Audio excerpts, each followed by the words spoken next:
Donc là, on est en phase de démarrage. Donc démarrage terrain plat, donc même principe que le de la descente. C'est exactement la même chose.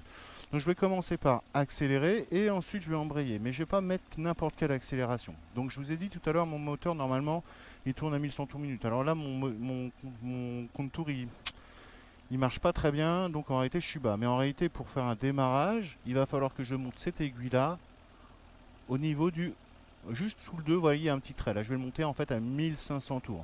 1500 tours, ça va être bien, ça va me permettre que quand je vais commencer à embrayer, déjà, je vais avoir un démarrage plus dynamique, plus rapide, mais surtout, ça va éviter que je cale. Ça, c'est important. Donc, la première chose qu'on va apprendre à faire, c'est maîtriser son accélération, la garder, la stabiliser. Parce que tant que je n'aurai pas relâché complètement mon embrayage tout à l'heure quand je vais faire mon démarrage, bah, mon aiguille, en réalité, ma main, elle va être là, et mon aiguille, elle va être quasiment au même endroit, entre guillemets, puisqu'il y aura de la charge sur la moto, donc l'aiguille, elle va redescendre. Je vous montre une autre chose qui est importante, c'est ça. Donc, je vais me remettre à 1005, et vous allez voir qu'en fait, ma main, là, elle va pas bouger beaucoup sur l'accélérateur pour avoir les 1005. Vous êtes prêts? C'est parti. Vous voyez, elle a à peine bougé. C'est la grosse différence qu'on aurait, par exemple, pour des gens qui ont l'habitude de faire du scooter. Généralement, quand vous faites du scooter, vous démarrez... vous tournez la poignée à fond et voilà ce que ça donne. Alors vous êtes prêts? Voilà ce que ça va te donner. Voilà. Je m'excuse parce qu'il y a nos amis qui sont en cours. Donc voilà, on va éviter de mettre des grands coups d'accélérateur parce que c'est pas grave en soi si vous gérez bien votre embrayage, mais si vous le gérez mal votre embrayage, qu'est-ce qui va se passer quand vous allez lâcher? Bah vous allez faire un wheeling. Et là vous allez bien avoir peur. Donc très important, le plus important dans le démarrage, il y a deux choses à bien gérer. Un, une accélération stabilisée. Et deux, une excellente gestion de l'embrayage. C'est ça qui fait le démarrage. Lui, il est là que pour faire que le moteur il tourne plus vite. Ce qui nous fait avancer, c'est cette commande-là, l'embrayage. Allez, on est parti. Première, j'accélère, j'embraye, ma moto commence à avancer un peu plus vite, je dépasse 10.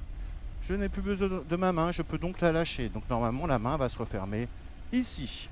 Maintenant, je veux m'arrêter. 1, j'arrête d'accélérer. 2, je débraye. 3, tout de suite le frein arrière, parce que là, je roule plus vite.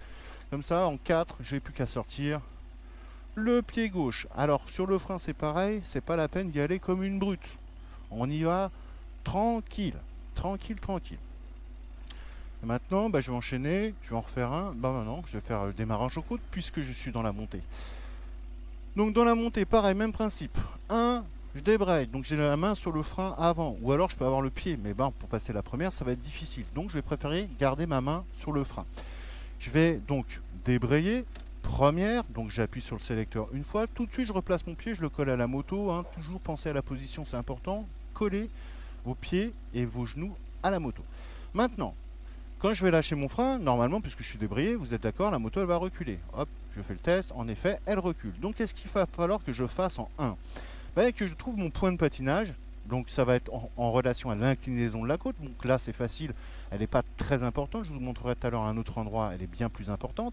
Donc 1, je le trouve, vous voyez, vous sentez le moteur là, comment il a ralenti?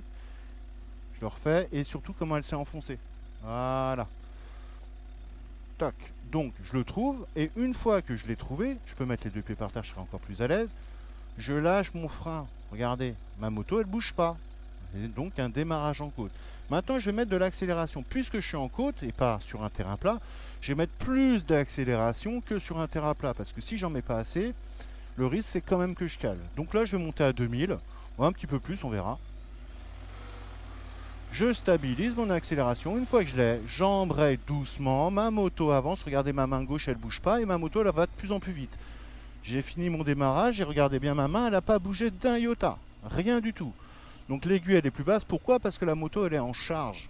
Donc obligatoirement, puisqu'elle est plus, le moteur n'est plus libéré, il est en prise, bah logiquement mon moteur il peine un peu, donc l'aiguille descend. C'est normal.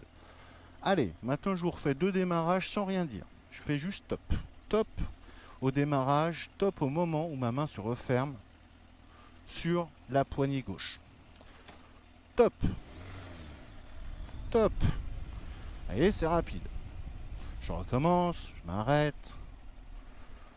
Top. Top. Super rapide.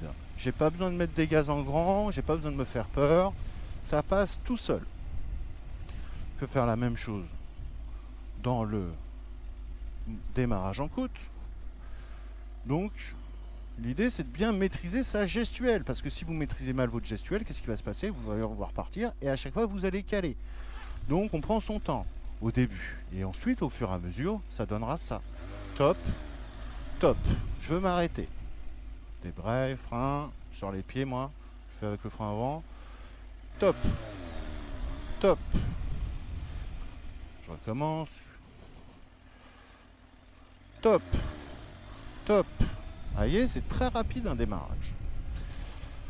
Et donc on va enchaîner sur le petit dernier exercice qui sera donc le démarrage dynamique. Alors le démarrage dynamique, vous êtes le premier au feu ou n'importe où. L'idée c'est qu'il y a des gens derrière vous. L'idée c'est que vous êtes déjà préparé à démarrer parce que les gens derrière ils vont pas vous attendre 20 ans pour faire vos démarrages. Au bout d'un moment ils vont vous stresser, ils vont klaxonner et là ça va être le drame. En général vous allez caler. Donc il faut bien avoir appris à gérer correctement ces commandes.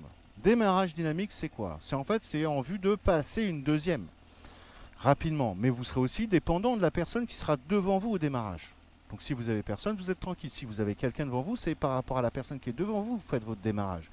Démarrez pas plus fort que le gars devant, parce que sinon vous êtes obligé d'arrêter d'accélérer. Le risque c'est que le gars il freine, il y a une distance de sécurité trop courte et vous tapiez le véhicule de devant. Donc tranquille. Démarrage dynamique, c'est ça. Voyez, qu'est-ce que j'ai fait en réalité? J'ai mis un peu plus d'accélération que ce que je fais d'habitude et j'ai été très rapide sur l'embrayage. En fait, j'ai mis plus d'accélération, plus de force, je peux embrayer. J'ai été un tout petit peu plus loin dans l'embrayage, ce qui fait que la moto elle a presque bondi vers l'avant pour faire un démarrage. C'est ça un démarrage dynamique. Mais c'est surtout en vue de passer une deuxième, donc tenez, je vais vous le faire. Voilà, je suis déjà en deuxième, freinage, je rétrograde en 1, je vous montrerai ça tout à l'heure pour le passage de vitesse. Démarrage dynamique en montée, pareil. Gérez bien vos commandes, hein, sinon c'est le drame. Allez, c'est parti. Top. Top. Voilà. Donc le risque toujours, hein, c'est toujours le même. Hein. C'est de caler. Donc n'ayez pas peur de faire du bruit. Si ça fait du bruit, c'est qu'il y a de l'accélération. Voilà, tranquillement ça. C'est bon ça. Ok les gars, donc on a tout vu là, on a vu les 4 exercices qu'on voulait aborder ensemble, c'est-à-dire le démarrage, la gestion de l'embrayage, démarrage, donc les 2 démarrages qui importent, donc démarrage sur terrain plat, accessoirement le même que le descente et le démarrage en côte, et le petit dernier qu'on a travaillé ensemble, le démarrage dynamique. Bon, toujours pareil, si j'ai pas été assez clair, s'il manque des détails, s'il y a des choses que vous n'avez pas compris, n'hésitez pas à laisser des commentaires, argumentez bien, et je vous répondrai. Allez, salut!